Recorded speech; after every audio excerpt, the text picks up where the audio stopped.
வணக்கங்க. இப்போ எதுக்கு இப்போ கத்தாழை எடுத்துட்டு இருக்கிறேன்னு சொல்கிறேன் வாங்க. மாடு வச்சுக்கிறீங்களா சோத்து கத்தாழை போட்டு வச்சுக்கிறது ரொம்ப நல்லது.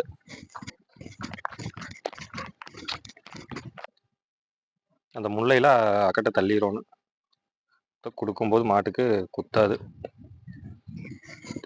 வாங்க இப்படி கொடுக்க.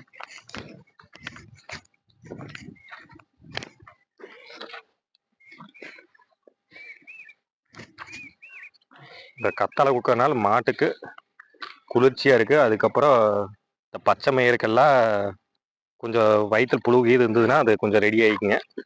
நம்ம ரெகுலராக ஒரு கத்தாழை இல்லைன்னா 2 கத்தாழை ரெகுலராக கொடுக்கலாம். மாட்டுக்கு ரொம்ப நல்லதுங்க.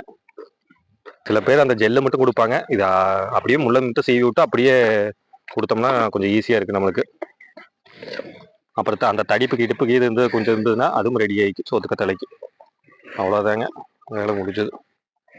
நாளைக்கு அந்த உனிலாம் இருக்குது, சிறு சிறு உனியாக இருக்குது. அதுக்கு என்ன பண்ணலான்னு சொல்கிறேங்க. வீடியோ பிடிச்சிருந்தா லைக் பண்ணி ஃபாலோ பண்ணிக்கங்க.